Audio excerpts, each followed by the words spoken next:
o Evangelho. O Evangelho não é complexo, ele é simples.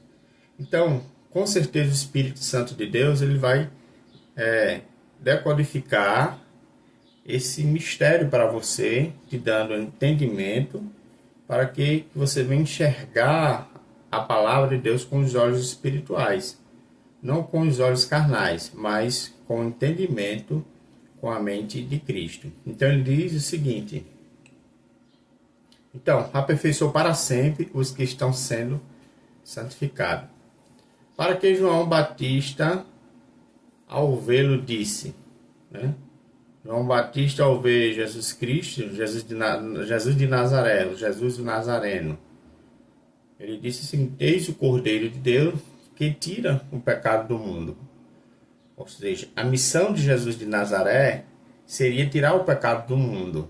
Então, se é para tirar, se ele veio para tirar, ele tem que tirar o pecado do mundo. Aí eu pergunto, tirou ou não o pecado do mundo? Ele foi crucificado ou não?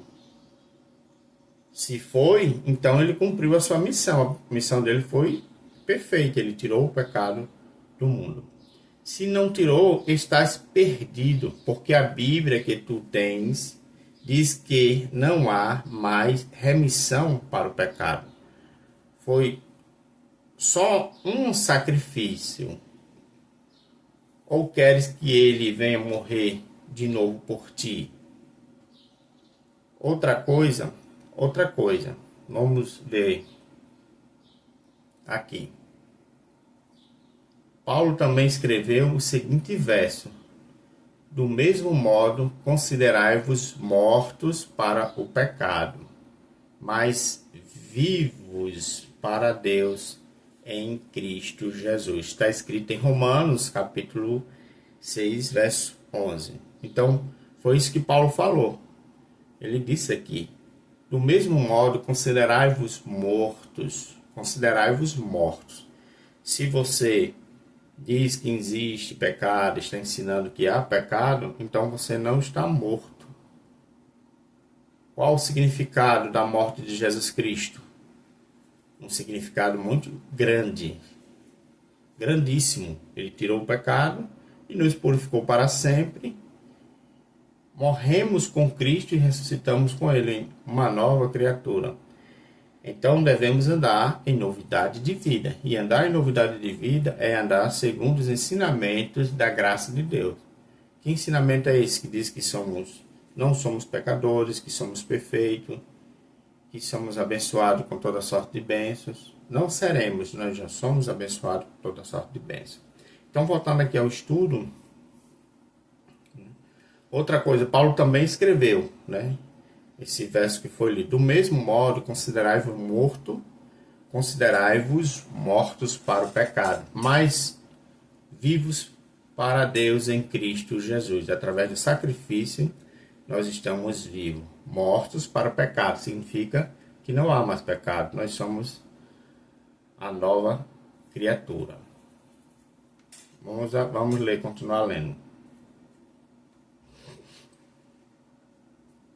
O que significa estar mortos ao pecado? Agora vamos entender o significado de estar mortos para o pecado. Podemos prender um morto? Nós, escolhidos, eleitos e predestinados, fomos salvos antes de existir pecado. Isso é uma verdade, está escrito. Antes de existir o pecado, Deus já tinha nos separado. Então, por isso que pregamos predestinação, porque antes de sermos gerados no ventre da nossa mãe, o Senhor já tinha nos separado. Então, somos filhos de Deus, herdeiro da promessa, também como Abraão. Então, ele diz aqui, então, voltando aqui, como ele nos escolheu nele antes da fundação do mundo, para sermos, olha, Deus nos escolheu antes da fundação do mundo, ou seja, antes de existir o mundo físico, cósmico, ele já tinha nos escolhido em espírito, né?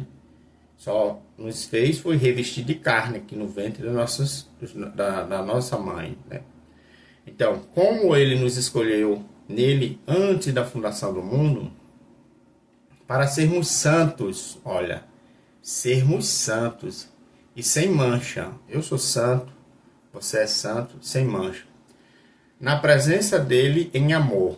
Isto está escrito em Efésios capítulo 1, verso 4. Veja também em 2 Timóteo capítulo 1, verso 9.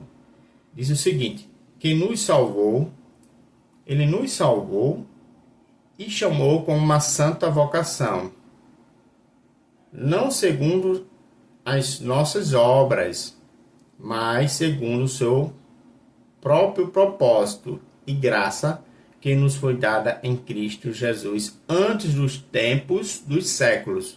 Veja, ele fala antes dos tempos dos séculos, antes de existir mundo. Então ele já tinha nos escolhido, já tinha nos separado, segundo o seu propósito, sua vontade, para sermos santos. Ele fala aqui, ó, que nos salvou e chamou com uma santa vocação. Santa vocação.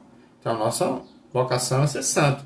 Não segundo as nossas obras, mas segundo o seu próprio propósito e graça que nos foi dada em Cristo Jesus antes dos tempos dos séculos. O que é antes dos tempos dos séculos? Antes da fundação do mundo. Ora, fomos salvos. Abba Pai. Então é um ensino maravilhoso que eu preparei através do ensinamento que recebi de Jesus Cristo e dos apóstolos ao qual Deus separou para propagar a sua palavra, como está escrito, que a palavra corra. Pode dizer, e João, por que ele disse aquilo? Ele disse aquilo porque Paulo disse aquilo outro, que pôs o fundamento, recebeu graça. Então, quem foi que recebeu a graça? Foi Paulo.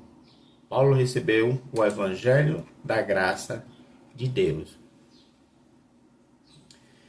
Vamos ver aqui em 1 Coríntios, Paulo escreveu aos Coríntios, no capítulo 3, verso 10, ele disse o seguinte: segundo a graça de Deus que nos foi, repetindo, segundo a graça de Deus que me foi dada. Então, quem recebeu a graça de Deus? O evangelho da graça, o evangelho da incircuncisão foi Pedro? Não.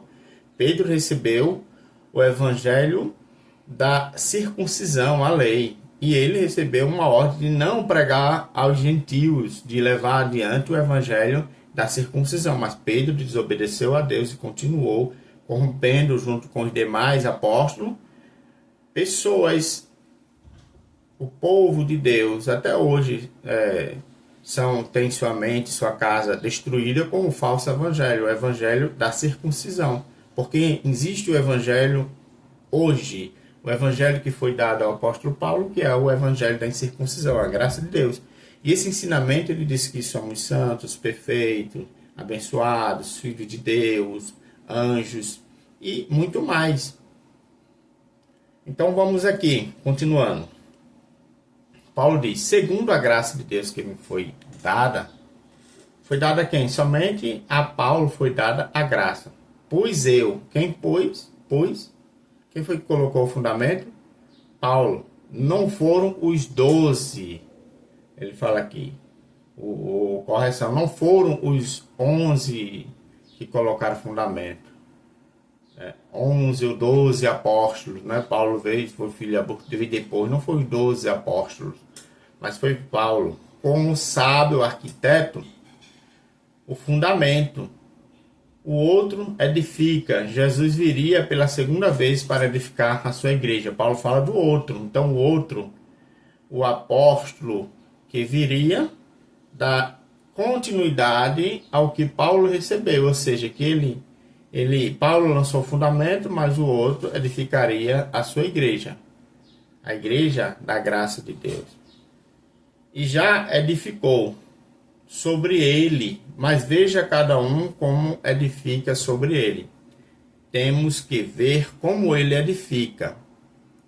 E veja que essa pedra, esse fundamento é Jesus Cristo mesmo o fundamento, e não Pedro, né? Não edificar sobre Pedro, mas sobre Jesus Cristo. Ele é o próprio fundamento. Vejamos essa confirmação em 1 Coríntios 3:11. Porque ninguém pode pôr outro fundamento. Outro ensino, ele quis dizer, além da graça que foi revelada ao apóstolo Paulo, nem antes de ser revelado ao apóstolo Paulo, tem que ser um ensinamento que foi revelado ao apóstolo Paulo, porque ninguém pode pôr outro fundamento, além do que já está posto, o qual é Jesus Cristo. Então, o fundamento é Jesus Cristo. Jesus Cristo é a graça, é o evangelho da incircuncisão, é a rocha. Só que Pedro colocou um outro. Qual foi o fundamento que Pedro colocou? O da circuncisão. E João, Tiago e Judas, simplesmente com a mente de rudimentos e legalistas, seguiram. Veja o que Paulo fala desses homens. Gálatas, você vai ver isso em Gálatas, que Paulo fala deles. Gálatas capítulo 2, verso 14, diz assim: mas quando vi que não andavam retamente conforme a verdade do Evangelho, veja, retamente conforme a verdade do Evangelho. Então veja que a circuncisão não era o Evangelho. A gente usa a expressão Evangelho da circuncisão, porque esse não era o Evangelho dado aos gentios. Não, esse Evangelho da incircuncisão foi o que foi revelado ao apóstolo Paulo e é o que deve ser ensinado por todos. Mas infelizmente, muitos, como eu mesmo, passei anos no sistema religioso, tendo a minha mente cauterizada, contaminada com uma falsa doutrina. Então ele diz aqui: mas quando vi que não andavam retamente conforme a verdade do Evangelho, disse a Pedro, diante de todos: tu, sendo judeus, vive como gentio e não como judeu. Porque impõe aos gentios a viverem como judeus. João diz aqui, João estava nesse mesmo clima. O Vaticano tem esse clima. Os religiosos têm essa mente corrompida que proíbe, que maltrata a igreja, que condena, que cancela a matrícula dos filhos do rol de membro. Você pode me dizer, mas Paulo fala em pecado. Essa é a lei do pecado, porque está nos nossos membros e que tem a obra da carne, não no espírito. A tua Bíblia diz que Jesus condenou o pecado na nossa carne. Não pecamos mais. O sistema religioso se apoia nessa premissa para manter cativos os crentes debaixo de um jugo de lei, de rituais, de costumes que Paulo chama de obras mortas. Leia Hebreus, vamos ler, capítulo 6, verso 1 e verso 2, que você vai entender. Então, se você ler Hebreus, capítulo 1, verso 1 e verso 2, você vai entender a respeito dessas obras mortas e costumes que Paulo chama de obras mortas. Que tu vais ficar estarrecido, porque o que está lá sendo instado ao crente deixar é justamente o que ele faz há 2000 anos. Então, você vai ver lá, se você ler Hebreus capítulo 1, verso 2, eu vou ler aqui, junto com os abençoados, para concluir esse ensinamento. Então vamos ler aqui. Hebreus, só para terminar essa mensagem maravilhosa, eu estarei lendo aqui com os abençoados, o livro de Hebreus.